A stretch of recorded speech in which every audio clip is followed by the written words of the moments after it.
Hello and welcome back to another exciting episode of Video Ditch. It's a real treat today's episode.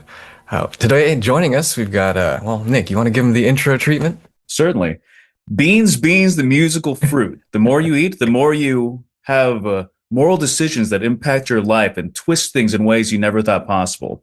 If that nursery rhyme isn't exactly what you remember, that's because we've got some guy here who's going to turn that whole commonly believed phenomenon on its head. We've got Troop Sushi, the developer of DownSouth, a new game that's deciding what if a 2D platformer with gorgeous pixel art and fantastic gameplay also had a story where you could make choices and they would actually have some impact on what you do, how you act, and the world around you.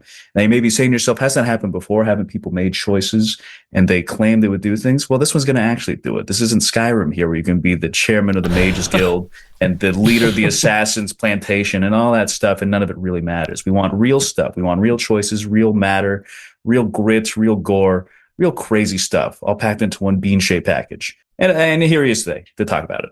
We got Absolutely. Troop Sushi, yeah. There we go. Well, thank you for having me on, guys. Yeah, it's a pleasure to be here, and I've got to say that was beautifully said right there. Beautifully put by Nick, as always. Nice. Yeah. Yeah, that was poetry, you know. Oh, okay, so I was inspired. Well, I'm honored very much. Yeah. It's an honor. It's an honor to be on. Anthony, before we get into it, do you want to tell the viewers and listeners just a little bit about who you are and what you do? Yes, absolutely. So, my name is Anthony Botsford. I'm also known as Troop Sushi by people on the web. But I do quite a few different things. I'm the director of DownSouth. I run the studio Troop Sushi by the same sort of name. I kind of do a little bit of everything on that project. I do all the art. I do a good chunk of the music, the writing. A bit of programming. I do, basically anything there, sound design, all that stuff, levels, all that. Right. I'm a big artist at heart, so that's kind of my little child on the project, so to speak. That's kind of where I reside. But I've kind of danced around on games and things for many years now. I've worked on projects throughout all sort of different genres. Yeah, looking at your portfolio, there's a wide variety of work, across a kind of myriad of genres. But there's also, it's very exciting stuff. Yeah, we'll be giving them the classic Video Ditch treatment today. But I suppose let's just get right into it. We like to ask everyone about their history with gaming. Like, where did that begin for you? Is it safe to assume the Sega Genesis played an important role for you, or is that something that came later down the line? Ooh, yeah. Well, the history. I mean, I've danced around like all different kind of parts of game history. I would definitely say, I'm a big Sonic guy. My earliest days, actually, I wasn't so much with the Genesis. I think it was something I picked up like a little further down. But when Sonic Mania came out, I think back in I want to say 2016, 2017, that was when I got into modding games. So I started off, taking Sonic Mania. I did like these whole kind of game mods with a bunch of oh wow, dope, awesome. There we go. You got a little prop right there. Yeah. But yeah, so I started modding games. I worked on this one other project called like Sonic Mania. I tried adding like Amy into the game and stuff like that, and did all these other kind of projects there. And I would say like by proxy that taught me a lot about game development. So in terms of how I kind of reached into that was sort of one of my forays. But yeah, in terms of like how I got into your personal history. Yeah. Yes, exactly. The very beginnings of the origins. Yeah. I mean, I was always big on retro games. So anything. Yeah. We're talking Sonic. Any kind of old console, really. Mario Bros, anything like that. I actually, a bit of Earthworm Jim in there, which I'm sure is not super surprising. Yeah. Right, considering what I'm creating here, but lots of games kind of like that. I think kind of around like the Wii era and stuff like that. When I was, maybe kind of just starting to get into it, that was kind of when I started to really spread my wings and. Then you got like PlayStation games. I think like Little Big Planet was a big one. That's also a game where you make games, right? So it was, big one of creative element there. Yeah, exactly. That's always been a big part of it. Were you always drawn to like platformers? What the games you're describing right now? They kind of true. They just happen to coincidentally. Yeah, strong characters. Absolutely strong characters. I think that is a very important selling point. I mean, with me, I wouldn't say I actively seeked out platformers. I think it just so happened that became kind of like delivery mechanism. Yeah, exactly. Right. So and I think that was kind of the way that I saw it as well, because I mean I love other games like like Undertale or any sort of big kind of game that deals with morality, and those were always really interesting to me as well, just from this sort of psychological perspective. But I was always like, what if we could do that through the vessel of a platformer, right? And allow that to kind of blossom forth into this thing that allows you to interact with the world in a much more kind of tactile and physics-based way. So yeah. Is that what appeals to you about side-scrolling platformers? Is like that sort of physical interaction with the world, the feeling of it all, just over like opposed to a 3D kind of platformer, right? Because I feel like the sense of movement and gravity is just so different. What makes Sonic better than Mario to you? Oh yeah. Okay. Well, I'll get to all that. Yeah, I think. Well, Beautiful. First off, I definitely would agree. Like for me, it's with 2D platformers, you're not dealing with too much. Like you've got just the x-axis and right there. Like you're just dealing with the one 2D plane, and I do think that's very charming. I have nothing against the 3D platforming side. Sure. And I would definitely give that a go. Like post DownSouth, let's say, or maybe in a future DownSouth 3D confirmed. Yeah, exactly. You heard it here first for the Sega Saturn. Of course, But yeah, I like it as a thing because it feels very real to me in a way. Like I think, especially because I'm obviously biased, but like that has always been the way that I've interacted with games, or it's been like the primary kind of delivery mechanism. And so with that, I've always felt like it's not much different than if I were in real life, kind of going around. I've got like walls that I can bump into, and I can jump over stuff or whatever. Like. It feels just kind of like almost like another reality to me, in ways that games that are like more top down, they feel a little more detached from that, and I think that's totally like good for those kinds of games. I think those are obviously there's some amazing games out there, but yeah, for me, I just love the feel of platformers. I just love the soul that they bring from the medium of adding gravity, so to speak. And yeah, I don't know. With the Sonic and Mario thing, I think I can always respect that Sonic brings a little more complexity into the fray. Like you got the momentum, you got a little bit of speed in there. I love Mario, and I think he did a great job of laying the foundation. But Mario walks so Sonic could run in a quite literal sense. Gotta go fast. So that's right. Very good. Very cool. Okay. And so you mentioned other genres and other games you were interested in, like Undertale or other titles like that. What other genres appeal to you outside of platformers? And what are you like? What about, are there elements of those genres that you're bringing into your project? Yes. How is Disco Elysium going to impact Down South? Oh yeah, exactly. Those are the questions we want to know. Yes. Yeah. Can I become a communist? We'll see. We'll have to see. Not throwing anything down the gutter just yet, but yeah, with kind of games in general, I've always viewed them, and again, I'm an artist at heart. Like that was primarily where I began. So I've always seen video games as an art form, and I think that's kind of why I really got into game making, because it's one of the only, I think it is the only art form where you can where the creator can have a vision interact with the player, and that's just like such a beautiful thing. So in terms of kinds of like games that I play, I would say nothing's off the table. I will play like quite literally anything. Yeah, okay. It could be like some shovelware bootleg game, I'll play it. It could be like the biggest AAA title, whatever, I'll play it. But yeah, in terms of different kinds of games that I've gotten into, some of the ones that I usually will compare DownSouth to is the Rayman franchise, really anything from that, also a platformer, of course.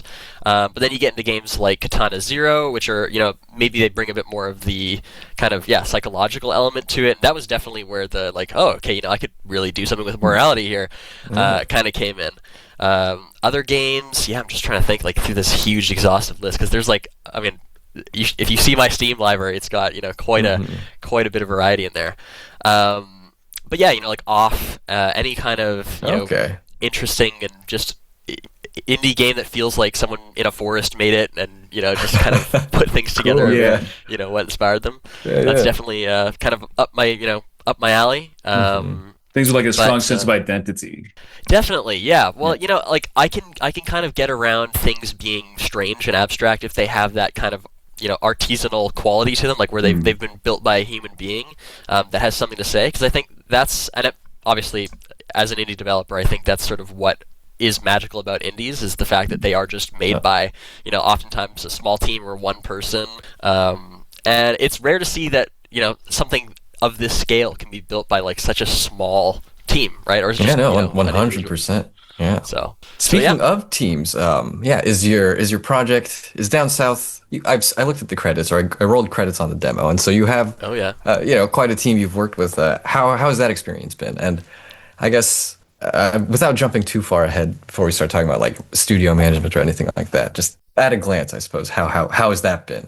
Managing the team. Yes, well, it's been fantastic. Actually, I've been working, and I've had the privilege of working with a bunch of people from kind of all over the world, which is cool. The magic of the post-COVID, like we're all working online, remote kind of thing. Landscape, yeah, totally. Right. So yeah, I mean, it's been great. I've got buddies who I've worked with like personally in my hometown. And then I've got people who I've met throughout my travels, or throughout my digital travels, so to speak. Who, they're all over the place, like Italy, Taiwan, anything. Okay. So yeah, it's been great. Just from the avenue of just having all those cultures kind of come together.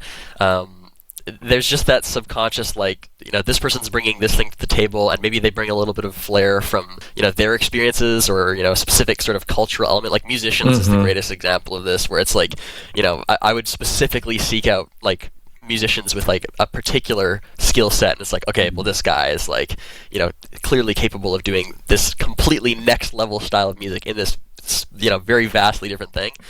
And it's been nice because it really kind of it suits the game's sort of eclectic kind of style.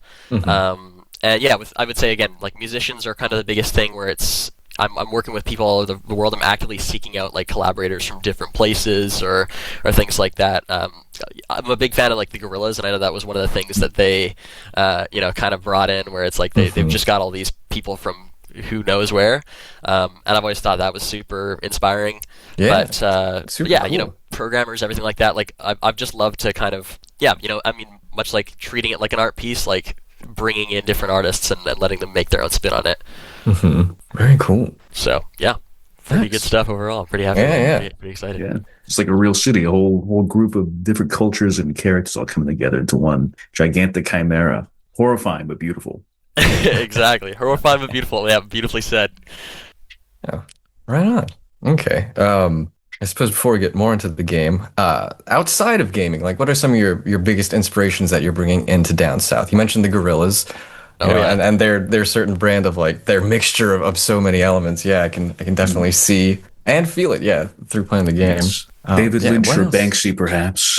Oh yes, yeah, definitely some Lynch in there. Yeah. I mean, I gotta be honest. I think that my favorite thing as a game developer, and it's so tempting to take inspiration from other games. I love taking inspiration from just whatever, like anything else out in the world, just because it's like there's such a unique DNA to be found there. Movies, books, like literally anything.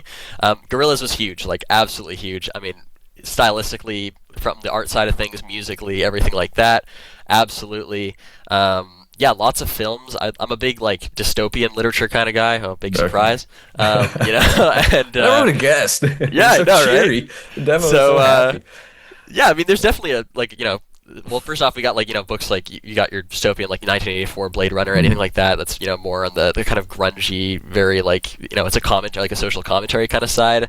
And then on the complete opposite side of the spectrum, you've got like your Invader Zim, or I mean actually not that opposite, I guess, but like you've got your SpongeBob and like Amazing World of Gumball, whatever. Like that's all in there. So I love like a vast variety of things, and I think really finding a home for or making a home really for every single thing that I enjoy, and to make it all feel cohesive. It's like I'm pulling from different movies. Definitely some Lynch, like there's some Twin Peaks in there in terms of all the sort of surreal and just strange imagery. There's like like maybe even a bit of Dexter if we're looking at the kind of strange just like morality side of things, like the whole kind of moral dilemmas. What is he doing in the lab? Yes, exactly. So yeah, I mean, I'm not opposed to anything, and I think that's kind of one of the things that keeps me going creatively. Is like there's just so many things out there these days. I mean, in general, like there's just so many people creating art, and so it's an inspiring thing. Yeah, it is, right? Certainly. And just that alone, just the quantity and the magnitude of that is like that's enough. Like that's enough creative fuel to last anyone a lifetime. So just taking little bits and pieces of that, and like you said, making a beautiful, horrific amalgamation of all of that, right? Yeah. That's the fun. I think that's the way to do it. Yeah. If you take it exclusively from games, I think it does run the risk of being a little bit derivative, but I think taking it from all these other aspects and avenues in life and all these different inspirations and mediums is what lets you make something really, really new, if that makes sense. Absolutely. Really, really interesting. Yeah. Yeah. I think that's fantastic. Thank you. Yeah. No, 100%. It's, I mean, on that note as well, I think it's just a matter of like kind of allowing yourself to innovate. Cause I mean, there's, like again, I'm a big retro guy. I love going back into kind of the old games and seeing why things were built the way that they were. Yeah.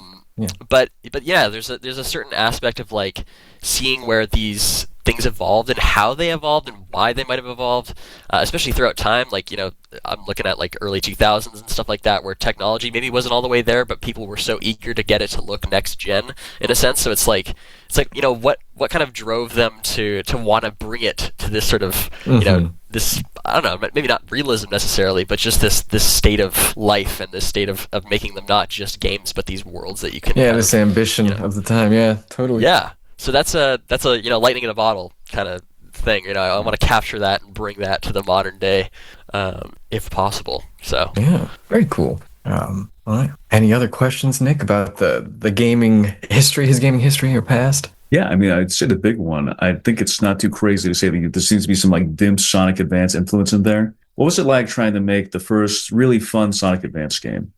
Oh, yeah. Well, I mean, I would say a lot of it came from kind of acknowledging what worked about those games, because like I think it's all too easy to say, okay, well, there's these things we need to add on here to make this thing objectively cooler, and it's like sometimes the actual like way to make something better is to just simplify it, and I don't mean that in the sense of like taking things away till it's just like a husk of nothingness, but like there's a magic to, or what is it that people say, it's like you can do more with little, or what is it, like there's a nice quality to just understanding why the core of something is so strong, and then from there kind of like like cross-referencing the very origin of that thing and saying, okay, now what can we add onto it from there? And so yeah, I think when it was looking at subconsciously we're talking about how platformers are just ingrained in my soul, right? Like that's something that's not coming out, and so even when I was like, okay, well, this is taking inspiration from this thing, I would have people be like, this is like Sonic, and I'm like, totally, like I I'm like, no matter how far I push it, there's still that DNA.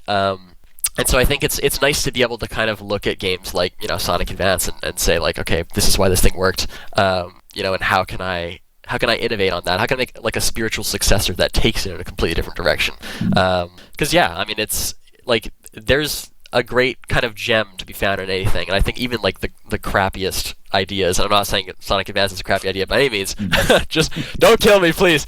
But but like any kind of game out there has something really cool inside of it, like no matter how you spin it or how you twist it. So I think with making a game like this, I was always just kind of looking at the core of why these things worked, rather than kind of the husk of, or the the font that it's in, so to say.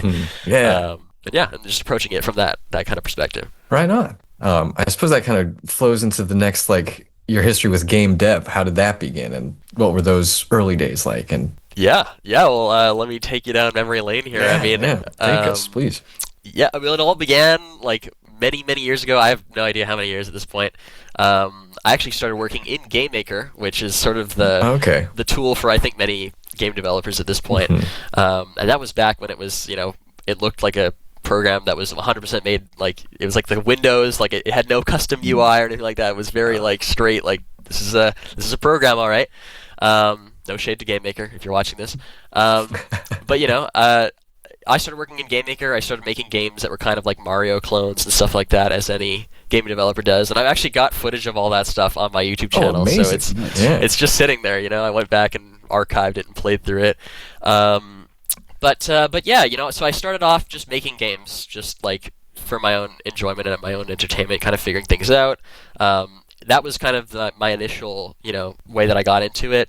From there, I branched out, and of course, like I think there was a point in time where I was kind of getting into pixel art, and I was a big fan of Sonic Mania at the time, and so naturally I was like, well, hey, why don't I work on some pixel art for this Sonic Mania project, like mod kind of thing, and so that kind of taught me, just because I was working within the skeleton of an existing game, it taught me a lot of things about that, and then I ended up moving into doing level design and doing, kind of all these different things as well, like music and kind of just learning how to manage projects and stuff from that. And, in the meantime, I started making games for friends for their birthdays and stuff, so I would just be like, oh, hey, happy birthday, here's a USB. Cool. Yeah. Very nice, right? yeah. And it was, so it was great, because it was a great learning opportunity, and it was a good way to just try different things. So, some friends of mine, like we've got this whole kind of motivation. That's incredible. Yeah, right? But we've got like this kind of big network of things going, and so from there I was like, okay, I want to start working on my own project, and kind of branching that out. And so for quite a few years actually, and I've said on I think a couple of my like website pages and stuff, like how long it had taken to get to where I am with DownSouth now, and I think it's probably about like 7 years or so quite a long time. But most of that time wasn't even so much development, because a lot of it was just figuring out how the game should be. And so, as much as like kind of my intro to game development, it was also a big kind of writing exercise of like, how am I going to like kind of cohesively build this world that makes sense to play through, and it has its own set of rules. And then kind of over time, that was just my little kind of child, my little purple bean child festering and slowly evolving. That sounds absolutely disgusting, but anyway, after eventually we started working in a program called Click Team Fusion, which is kind of a lot of Sonic fan projects use it. This is really digging into the Sonic DNA, but we started working on that, and we ended up changing engines back to GameMaker, funnily enough. Wow. From the days of Full old. circle. And, I know, right? What are the chances of that? And and then we've been working in GameMaker ever since. So we built kind of the foundation. If you see any kind of videos from like 2022, I think, those are all in Click Team, where the game is a lot more kind of speedy and just kind of insane looking. And then we've kind of, we gave it some new life in GameMaker, which I'm pretty happy with, which is what's playable today. And that's kind of like a quick little timeline in terms of my dev history. Oh, perfect. Thank you. Absolutely. The power of Sonic. That's right. Yeah, honestly, cannot be understated, right? Yeah. It's very real. I remember. Never mind. I'll get into it later. Okay. Yeah. Keep that thought.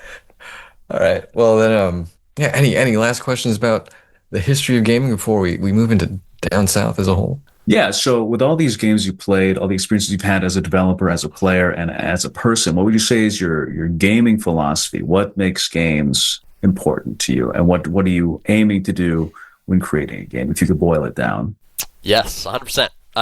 Well, we touched on it a little bit earlier. I think, again, I'm a very, very firm believer that games are an art form. And I don't even think that I should have to believe in that. I'm pretty sure that is like actual fact. That's a fact. Right? It's exactly. a fact, yeah. So I mean, in terms of my game philosophy, my love of games comes from the fact that it is interactive, that it is this thing, that it is so intrinsically human, right? Like, it is something that has been made with the intention of being interacted with by human beings.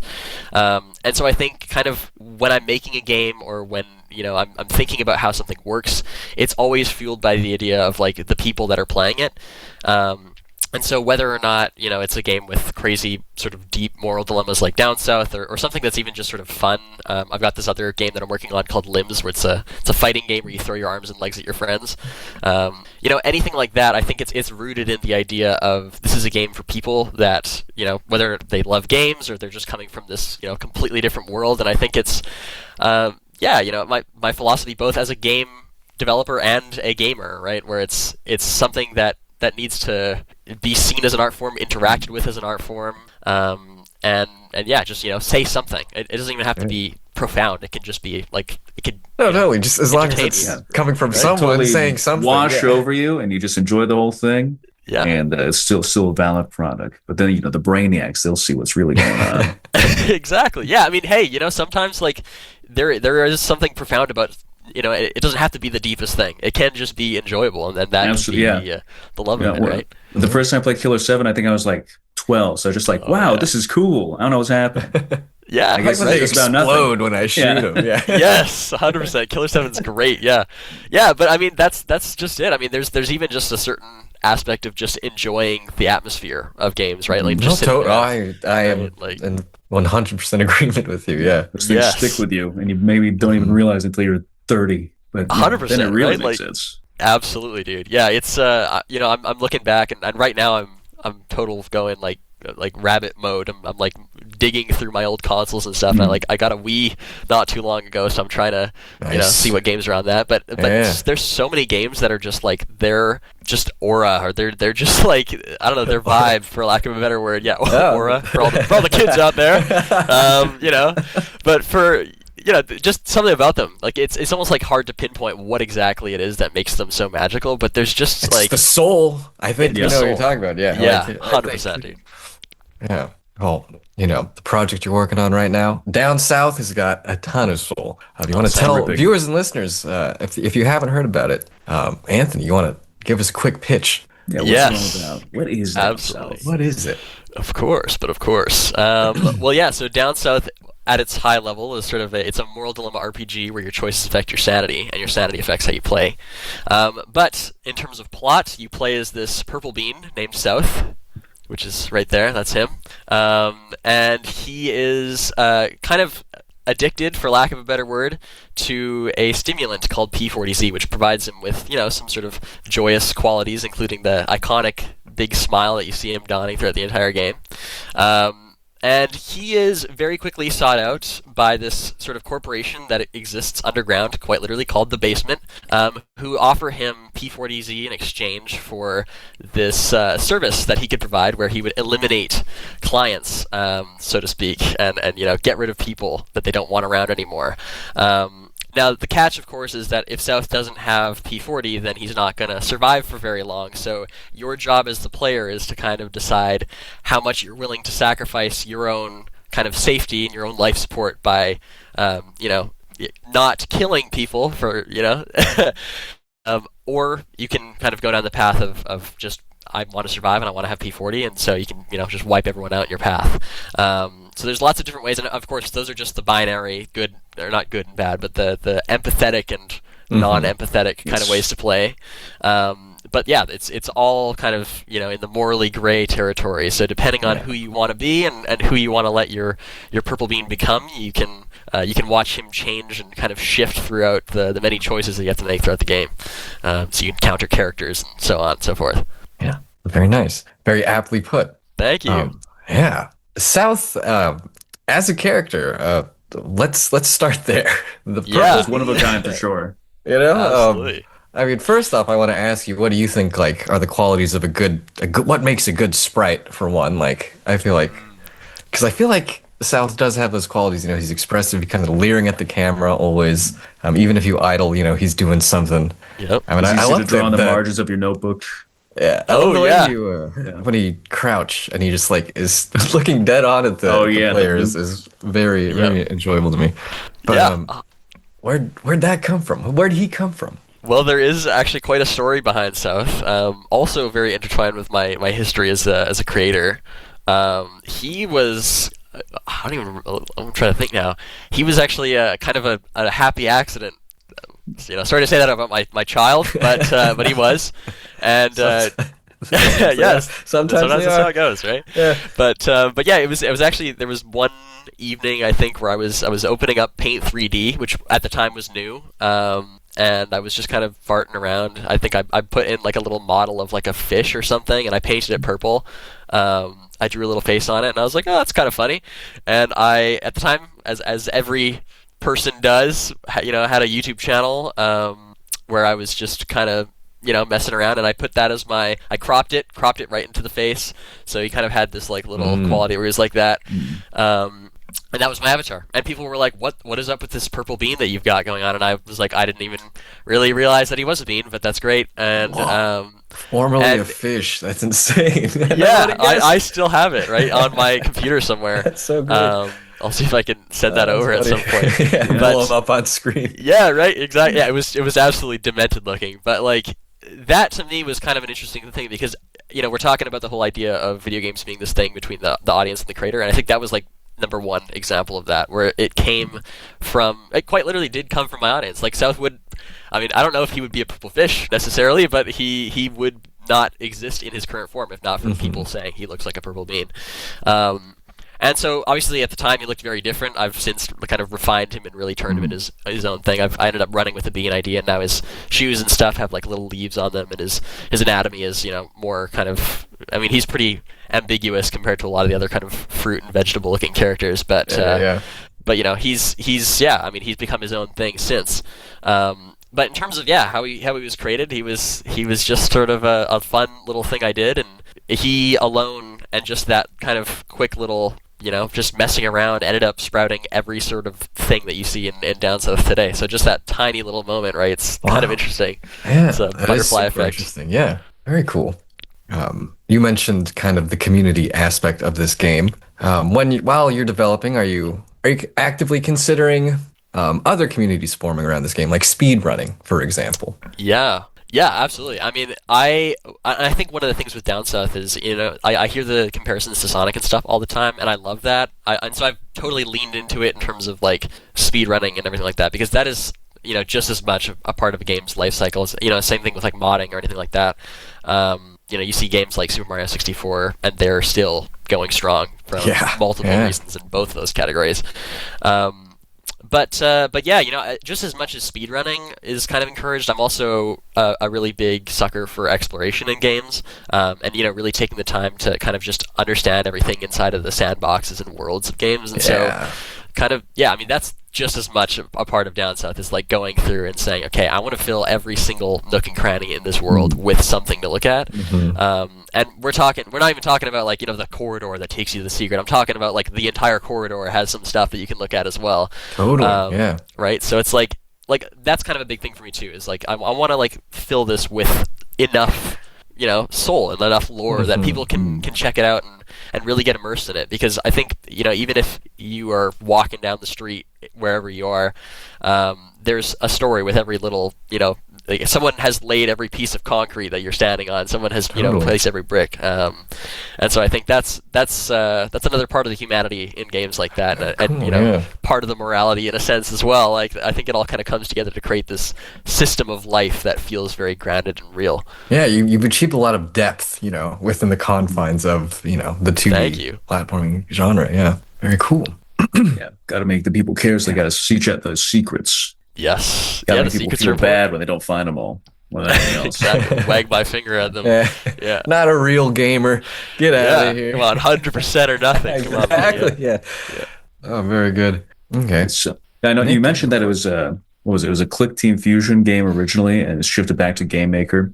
So has the genre or the story, any major components of the game changed with the changing game engine? You said it was closer to like a Sonic fan game and play style with the Click Team Fusion version. Was the morality aspect and the choices and the dialogue also a change that came with the Game Maker version, or was that always present?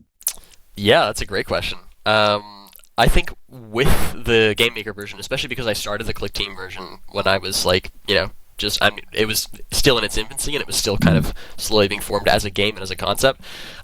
Going into Game Maker and starting fresh actually gave me a huge opportunity to kind of rework it and kind of help the game as a whole mature. So yeah, I mean, in the Click Team version, like as a quick kind of rundown, it was like much faster, almost too fast, I think, at that point. And it was like I really wanted to bring in the morality, and I really wanted that to be a thing. But of course, it's like having a game that's super fast is at odds with the idea of like stopping and talking to people and understanding the world, right? So when I brought it into Game Maker, I was very conscious of the fact that I wanted to still allow for the speed, and I still wanted there to be this quality of fluidity. Maybe fluidity is a better word for it. Like the idea of being able to move throughout this environment as if it's naturally built for you. But I really kind of took a step back, and I was like, how can I make this world and all the people inside of it, or plants inside of it, feel like real characters that are also they've been designed with this world in mind. So yeah, I mean, a big part of that as well was just going through and making sure that you weren't constantly at a breakneck pace, and it wasn't like I need to get through this entire city. It's more of a matter of like, okay, like there's a lot of stuff going on here. I kind of want to understand what's at play. So in terms of what the Game Maker version provided. It wasn't just the boost of using a different engine. It was also the actual opportunity to kind of look much like what I did with Sonic Advance or any kind of Sonic game that I used, or any game really period that I used as a source of inspiration. It was also like a matter of going in and saying, okay, what was the core of DownSouth? Like, what did I want to accomplish with this game, and how can I best accomplish it? Yeah, because totally. I mean, it's the pipeline with any kind of game. Like, you often start off with an idea, and you're like, oh, well, this would be cool, and then that would be cool, and then let's put that thing in there, and it's like it's totally easy to lose that. And I think, it's not to say that we went off track at all. I think it was just a matter of like understanding what worked together, because this is such a unique blend of genres. So yes, totally. Yeah. Yeah, just to be able to reflect and realize what you really want to hammer on. I think that's great. And yeah, that does make sense, because otherwise, if he was super fast, because sometimes I'd be like, why am I not blasting through everything? It's like, well, if I do that, then I won't see everything. I won't talk to everyone. I won't be able to encounter everything. I might miss something. That's the big problem. Because as fun as the Sonic games are, I only really care about getting Chaos Emeralds. That's as far as I'm willing to search. If they put like a little secret message where you can talk to, I don't know, Dr. Eggman's uncle or whatever, I would never find it, because I don't care about that. That's not what I'm looking for in those games. Exactly. So I think that with the narrative heavy focus and the shift, I think that was a good change. Thank you. Yeah, I mean, I'm totally with you on that. I mean, Dr. Eggman's uncle, that does sound pretty enticing, if I do say so myself. There's a gold mine there, Exactly, yeah. Are you listening? Absolutely. But yeah, I mean, I'm totally with you on that. I think it is one of those things that you just have to you got to test things out and see what works, because it's one thing to go in and kind of write documentation and say, well, this will probably work in practice, and it's another thing to actually do it in practice and see what works. And I think having an opportunity to do that, and also, granted, I'm a guy in my room making a game. Like, I'm not working off of a schedule with a company or anything like that. So it's, it's nice that I'm able to kind of mess around and try different things. And that's one of the kind of very liberating qualities of being indie that I've enjoyed and kind of taken advantage of. Very cool. But yeah. Nice. The demo, it hints at some, pretty grand narrative implications. I feel like the story is going to go places, based on just the small amount of interactions I've had within the world. With the narrative, are there any themes and specific themes that you're trying to explore, for the player, or that you want them to experience through the game? Yes. Well, there are multiple, and like you said, it is quite a grand adventure. So, yeah, I mean, the biggest one, definitely sort of the concept of morality as a whole, and really getting people to kind of reflect and, presenting them with situations that aren't like, well, this would be the good thing to do, and this would be the bad thing to do, right? Like, a lot of the characters that you come across, and specifically in the demo, you come across one character, his name is Brassfist, and he's a bit of a questionable guy, in terms of what he does. He takes people's body parts and replaces them with prosthetics and stuff, and that seems a little strange as far as morality is concerned. But, I was really interested to see that a lot of people spared him, just because and I don't know what you guys did, if you're able to share. But I spared him. Oh, well, see, there you go. Nick's laughing, So did I. I don't know. Sadly. Oh, you spared him too? I've been playing Deltarune with Joanna, so I've been indoctrinated. Sure would kill him. I wanted to just do everything rant, so I did. I took 0 injections at the beginning, and then I just was nice to everyone. I want to see if you go crazy from the lack of P40 and just lose it without my control or something. Yeah, well, see, that's kind of like the fun of it, because I have a buddy of mine, and he is quite possibly the most peaceful individual ever. And I was like, so, what did you do? And he's like, I killed everyone. And I was like, oh my god, wow. Like, what is going on here, right? So it's beauty of games. Yeah, exactly. Right? We're explore that other side of your psyche. Yeah, the dark side, right? But I mean, that's the magic of it. Like, I'm giving these characters to people, and you mentioned Deltarune, and I think I'm personally really happy that a game like this exists it coexists with games like Undertale and Deltarune, because especially Undertale is very much like, these are great characters, and I love these characters, and they're, even the person who made the game clearly loves the characters, and he doesn't want you to kill them. Right, there's a very kind of evil path to take in the genocide route, but with DownSouth, I'm like, okay, well, hey, these characters aren't quite as kind.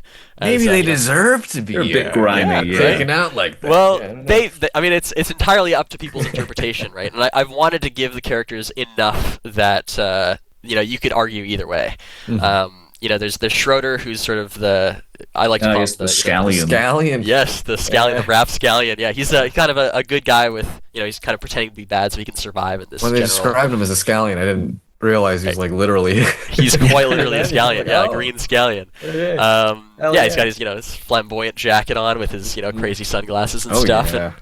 And he's a fun character, right? He's got his own sort of backstory to him. But one of the things that I love is bringing him in, and he's one of the best examples of that because throughout the demo he robs you immediately. Like your first interaction with him is he takes all your stuff, and you're like, well, hey, like this guy's he's a jerk, and you come to learn he's doing this out of his own need for survival. And so I think that there's a lot. In terms of themes and sort of stuff I want to explore is like the idea that not every single character is like a sweet and lovely figure, or like they've got a good heart under the shell. Like sometimes there are just and much like real life, sometimes there are just weird and crazy people, and sometimes there's great people. Like there's a whole host and range of personalities to explore, both within yourself and I think within the characters that you're encountering. So that's definitely a big one for me, and that's always been kind of what I wanted to touch on. In terms of other themes, I mean, like there's a lot about kind of greed and sort of I think humanity as a whole, and the way that it's sort of gotten to this point where the world has sort of devolved into this weird like plant-run dystopia. I think that's kind of more topical these days than ever, right? Like the whole concept of just people and what they're doing in various large situations that are happening. Certainly. With kind of these ideas and these themes, how do you balance delivering a message and not being like preachy about it and having nuance? What do you find is key when trying to achieve that? Yeah, I mean that was definitely as a writer, I think one of the things that I was like, this is a real balancing act. Because it could very easily become heavy-handed, right? Or like totally ham-fisted. Right? Yeah. And I think this is also, like, especially the whole dystopian thing, that tends to be one of the genres, like, and this is, as a consumer and enjoyer of that genre, like, this is one of the things where it's like, hey, corporations are evil and corporations are bad, and we're really good, right? You gotta resist against them. Exactly. Right? Yeah. So, it's like, okay, calm down now, like, this is also a corporate thing, like, and like, right? It's a little hypocritical. But yeah, I personally don't think that's the way to do a story like that, because I think to really give this game the life that it needs, number one, it needs to be indifferent. So I'm not saying that you should do anything with this information. Like, you are totally encouraged if you want to go the corporate route and get the P40 you need and execute everyone in your path, like that is actually 100% viable and reasonable because you need it to survive, right? So there's like by all means, right? And then there's also like the other path where you're going and saving everyone, but you're not going to get the actual stuff that you need to survive, which is fair also. But at the same time, you're kind of doing this to your own detriment. So it's, I think in some ways that's where the realism comes in, is because I'm not trying to so much make a commentary on anything as much as I am just giving people a platform to just explore their motivations, right? Exactly, because I just want to create the system that I almost want to build a world that just resembles and parodies ours in a sense, and I'm like, that's it. That's all you get from me. I'm not gonna say do this or do that. Exactly. Okay. And aside from that, I just like to leave little breadcrumbs of stuff. Like you're talking to all the NPCs. I'm like, you get that, and all of the NPCs.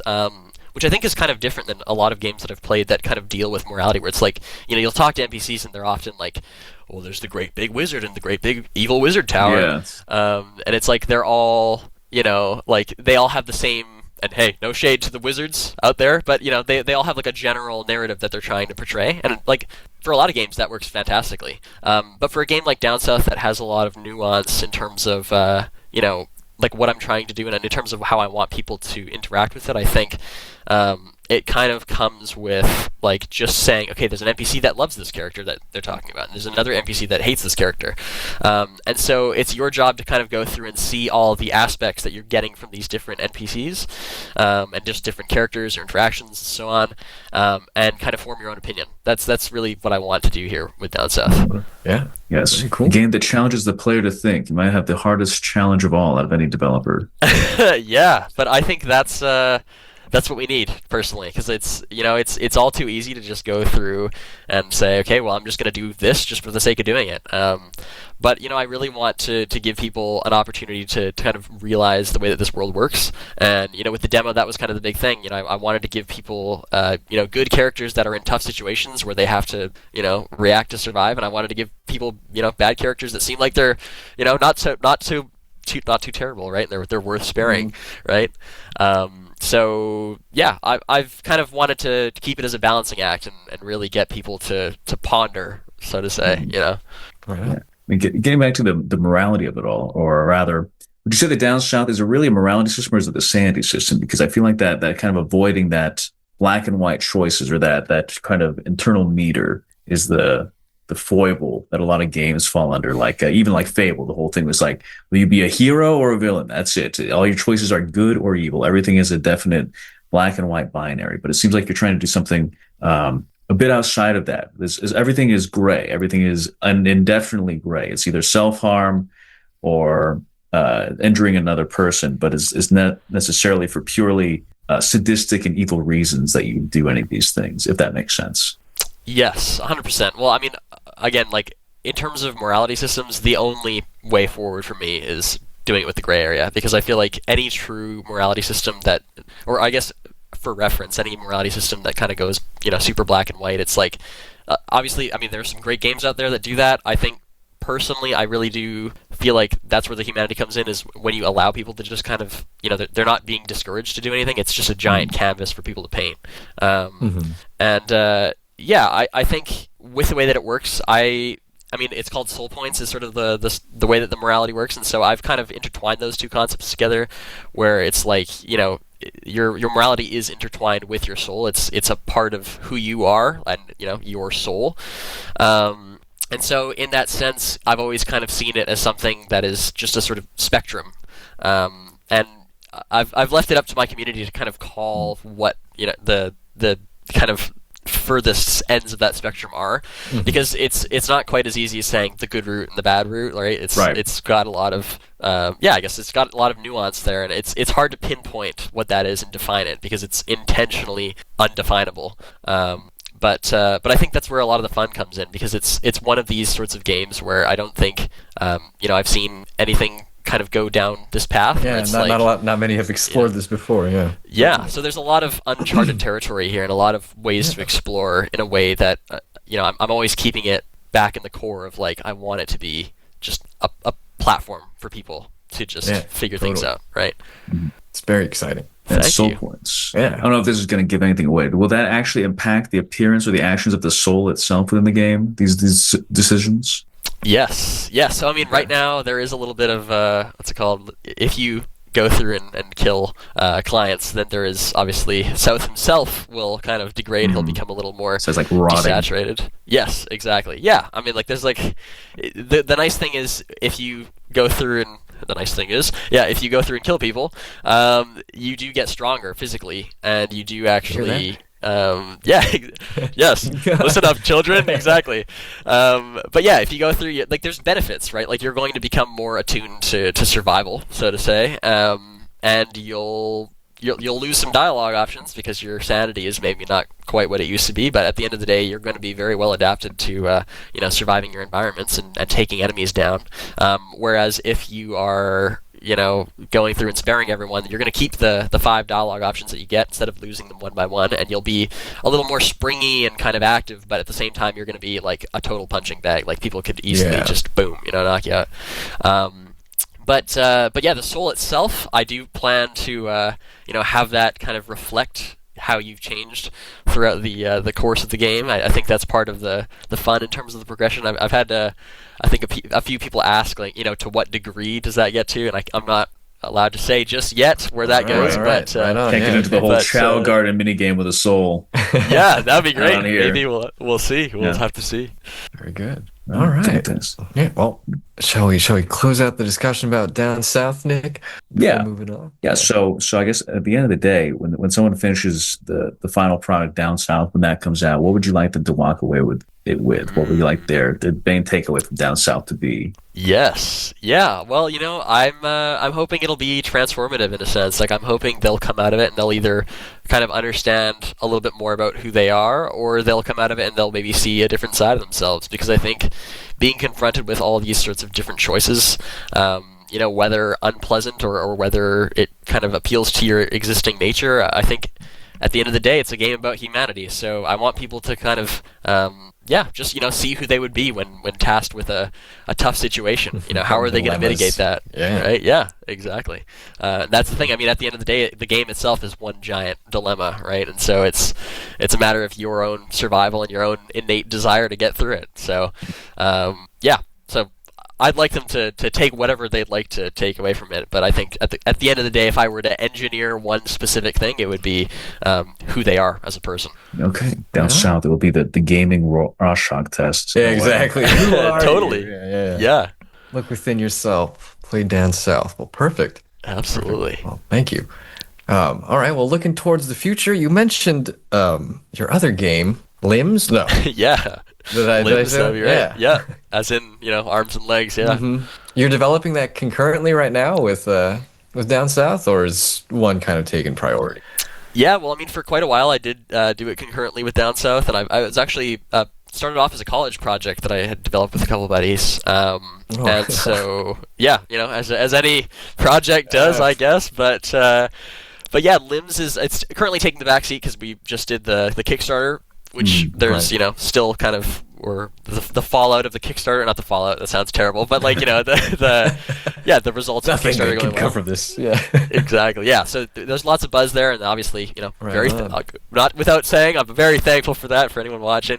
But yeah, with that, we're giving Limbs a little bit of the backseat, and I do intend to get back to it at another point and give it the treatment it deserves. But what we're kind of doing with it is very much like what we did with Down South. We're kind of going back in and really looking at the DNA of it.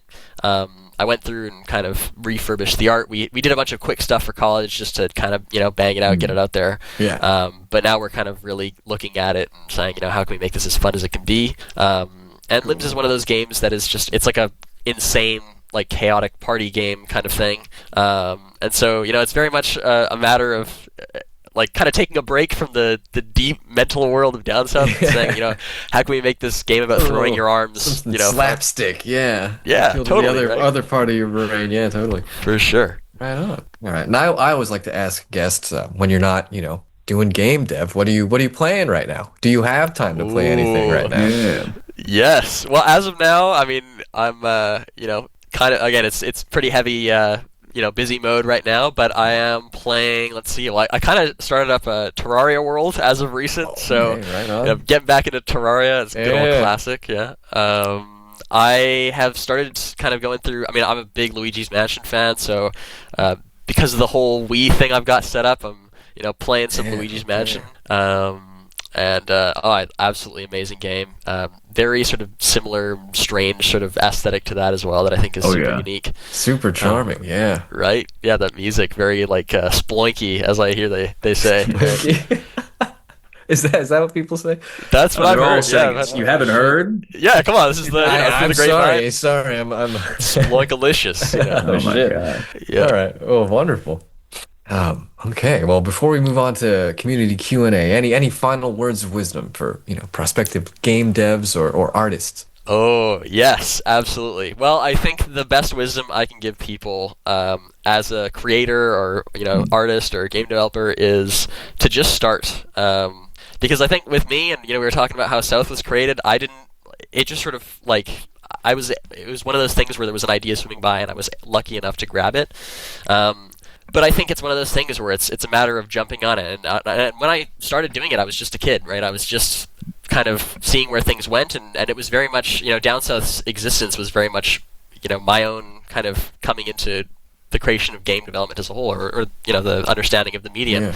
So, there's nothing wrong with just starting, right? Because you will never have like no opportunity to start. You're always at a point in time where you can just begin. And I think that it's all too easy to get caught up in the idea of like, if I just had this one thing, or if I just had like, this one program or this one camera or whatever, like it's like it really doesn't matter. Sometimes the best work can be made with like a potato and a French fry, that's a really weird example, but yeah, like sometimes the best stuff is made with the worst kind of foundation, and I think that's where even the greats kind of came from. If you're looking at like really old consoles, like anything, like old kind of really limiting things that they had to work with, sometimes those limits do breed creativity. Yeah, exactly. And I think that's kind of the magic of being able to, have access to these tools. Like, this is one of the industries that's really easy to get into, in terms of, and I mean, obviously, there's a lot of nuance and a lot of difficulty in terms of, like, really, making a name for yourself and really staying there. But there's nothing stopping you from just beginning and just starting to create stuff, because, you've got so many things at your disposal, whether it's, very accessible. Yeah, right? You've got, like, there's so many programs. You got like your GIMP or your Photoshop or whatever. You can just go out there and just start making stuff, right? You can even open up MS Paint for exactly. Who knows what, right?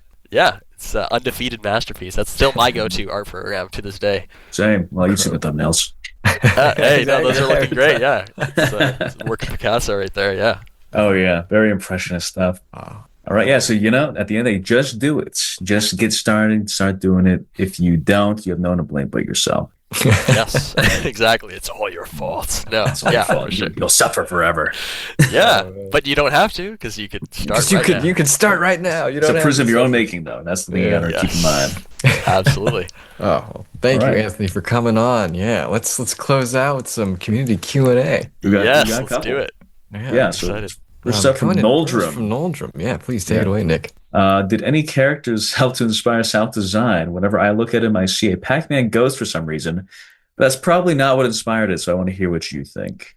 Yes, well, we just covered the origin. Yes. But, what was the transformation? Yes, well, his aside from his fishy origins, I would say Rayman was a big one. I mean, he definitely, South has always been a being with arms and legs, so there's not a ton of room for inspiration in terms of that regard. But I think like in terms of refining his look and kind of channeling the energy of a certain character, I would say Rayman was a big one. He's got that kind of dark whimsy to him that I always really liked. And then I think on that sense as well, for all the other characters and stuff like that, they've just sort of been born from little things that I've come across, like different characters or even, different pieces of media. Like you've got, like Jesse Pinkman was a big one, like Breaking Bad for Schroeder, for instance. So, there's sort of a scrappy little guy that follows you around and, just kind of figuring out, various other pieces of media to, amalgamate into one thing. So yeah, South is very much an amalgamation in that sense. Right. There you go, Noldrum. He is purple Walter White. There you go. Yeah. Beautiful. Yeah, coming in next from Echo the Dolphin. That's Kim. That is Kim Jong-skill.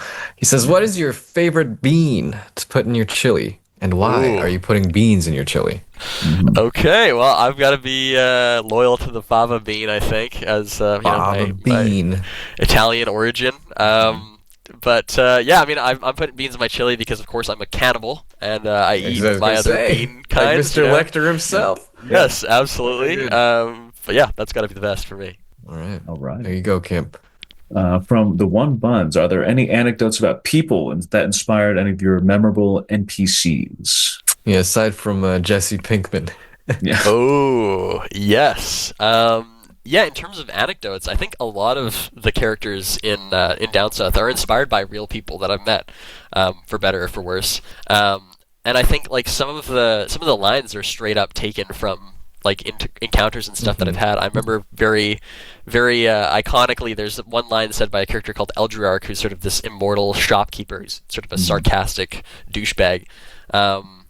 and he is one of his lines that he says is like, "I've been admiring your veins ever since you've walked in here, but let's not stray from the subject." And I remember when I was getting my wisdom teeth pulled, that was what my dentist said to me. He was like, "I've been admiring your veins ever since you walked in here," and I was like, "Wow, that's a great line." That is an insane thing to say. I thought I was like, "This guy's a serial killer." Yeah. They're gonna say, there's this random guy on the side of the road who told that to me, not a guy. That was my dentist. Around in your mouth. Just even better. Psychopath with tools and. By the way, jeez, exactly. I guess they want to preserve them. I guess maybe that's good. I think it's for the best. Yeah, right. Yeah, he's got my interests at heart, right? I think I did see one of the NPCs was a Boom Buster, wasn't it? Yes. Yeah, actually, really good friends of mine. Vinny Kowski and Miles Day.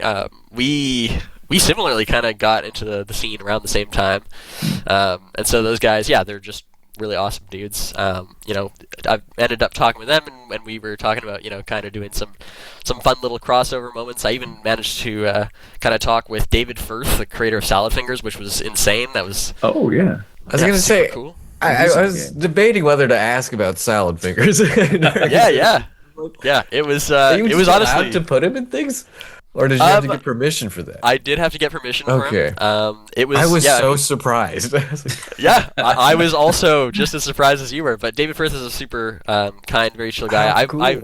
I literally was like, what's it called? I sent him an email, and I was like, okay, I'm sure this email probably is like, I don't even know gonna how get old buried, it is. right? Yeah. Exactly. Yeah, either that or it's like doesn't even work anymore. And I was like just about to go to bed. I'm like, you know what? Let's just try it. Let's just see what happens. And I sent, my email. I was like, and obviously Salad Finger is also a very big source of inspiration. And I sent it over, and he was like, yeah, go ahead. That's awesome. In terms of that's crazy. It was insane, man. I just asked. He's like, yeah. Sure. Well, that's what I'm talking about. Just do it. Just try it out. And I was like, waiting to be grabbed. It is. So just grab it, right? And I woke up the next morning and I was like, oh. Awesome! Like I'll put him in the game then. Wow. Right? Yeah, perfect. And there've been we had Sir Pello. I remember when I posted the trailer, and Sir Pello just happened to comment on it. I'm not sure. Are you guys familiar with Sir Pello, or do you? Yeah, streaming guy. Yep, absolutely. And so he commented. I had no idea that he was like, oh, I've been watching the game and then checking out his progress, and I was like, that's amazing. So he ended up, being a very thoughtful and kind supporter as well. But yeah, it's honestly insane to see how many kind of fellow creatives there are on the world, and what you can do with just getting in contact and meeting new people. Yeah, that's so neat. Right, it's insane. That's fantastic. And that actually goes into the next community question. There's a lot of sharp DNA in the game. There's new metal artistic influence, post Y2K, Newgrounds, and Jet Set Radio. What's kind of what put that all together for you? Ooh, yes. Well, I mean, I'm a big fan of all of those aesthetics individually, so that's definitely a kind of, I've picked apart their DNA on their own just throughout my own other projects.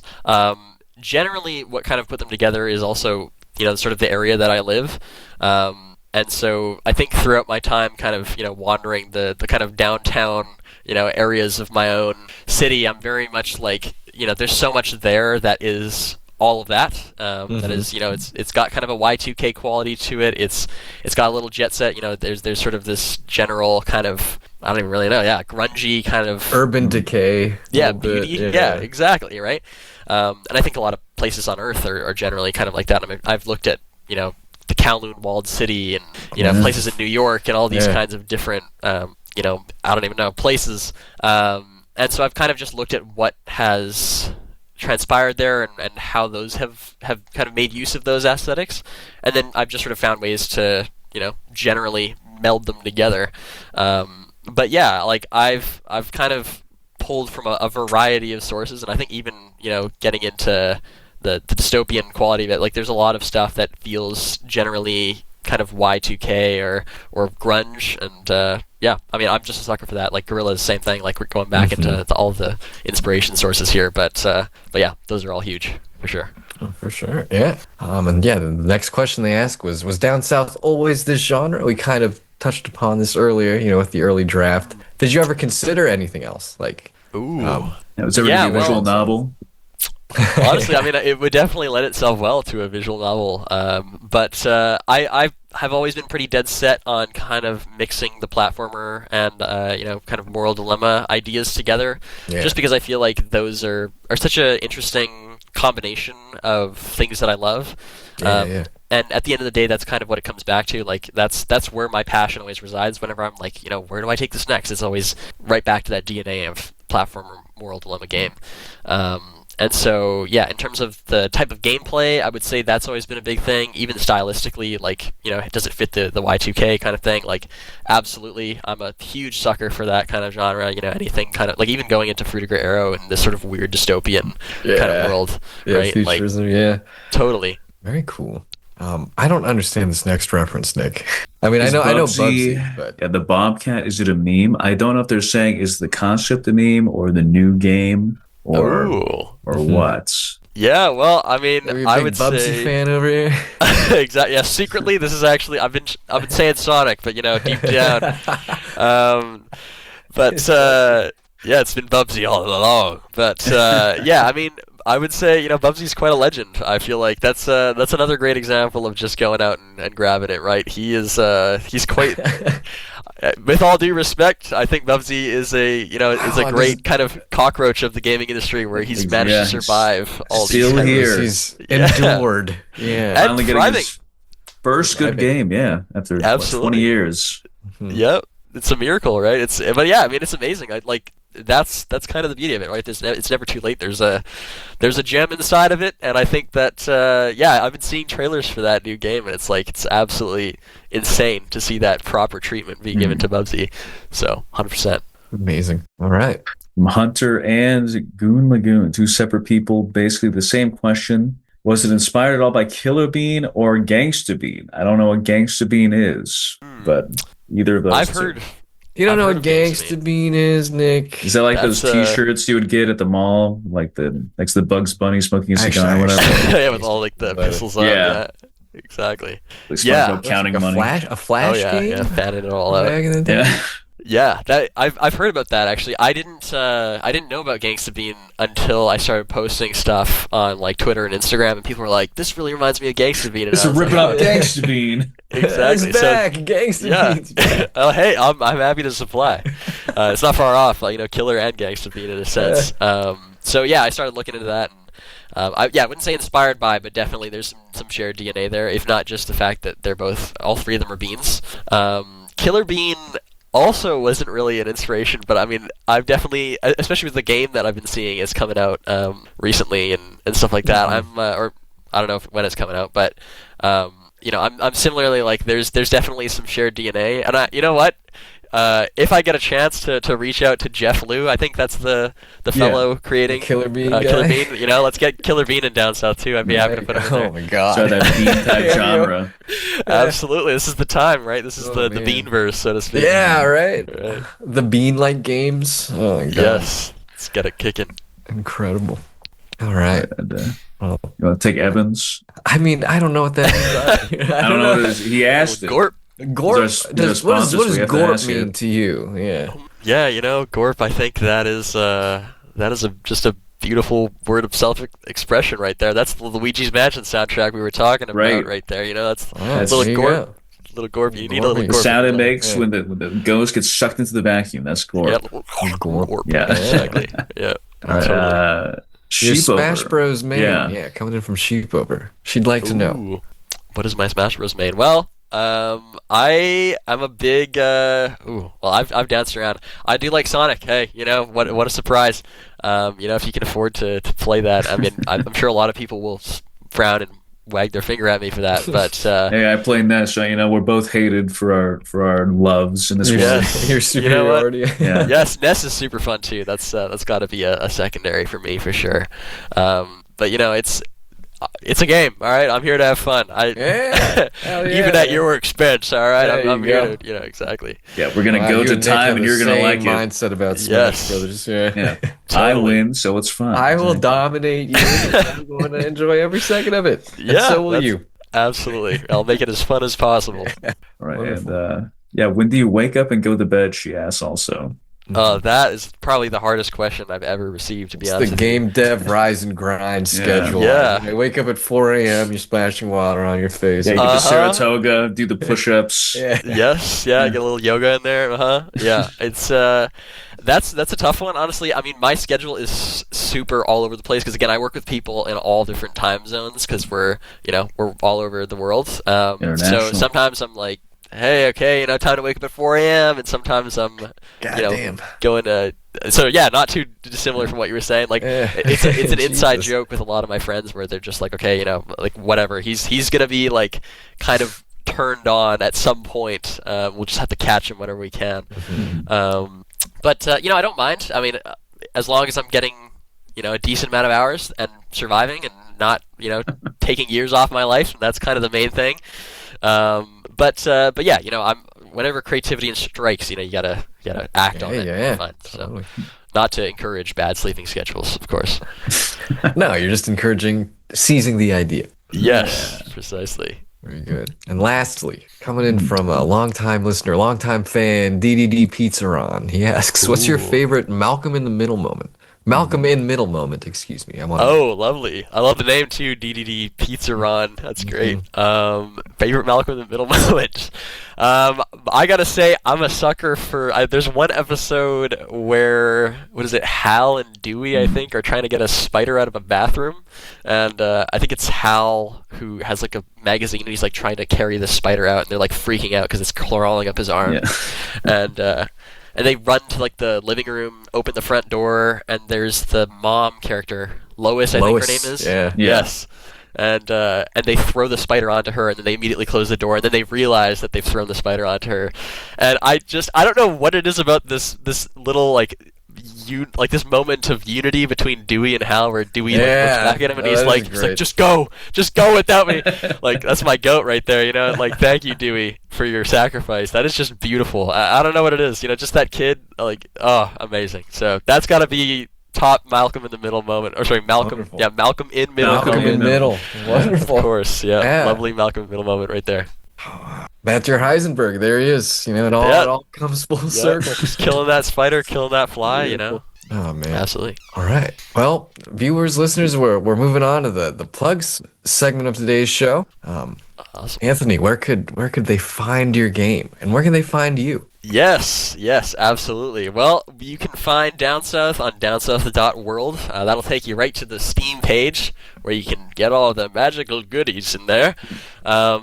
And right now we've also got the Kickstarter still going, so if you want to, have a cool extra thing, you can get some graffiti in the game. You can get I don't know if billboards are still around, but I think you can get like shirts and stuff. You can actually get your art into the game. You can still do it. They're still going to be out for a little while.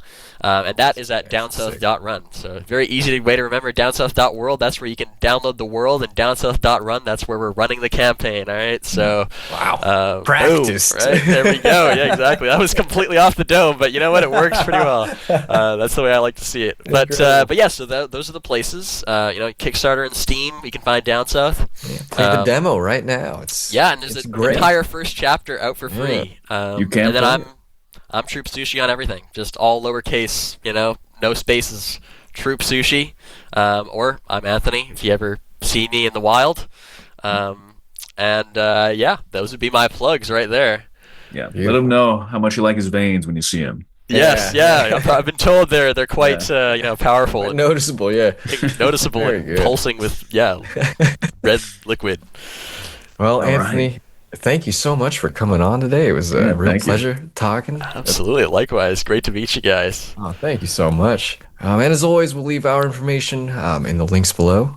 But that brings us to the end of today's episode. So until then, everybody, take care of yourselves and keep on gaming in the free world. Yeah. Good night. Or day, whatever time it is. It's good commute then.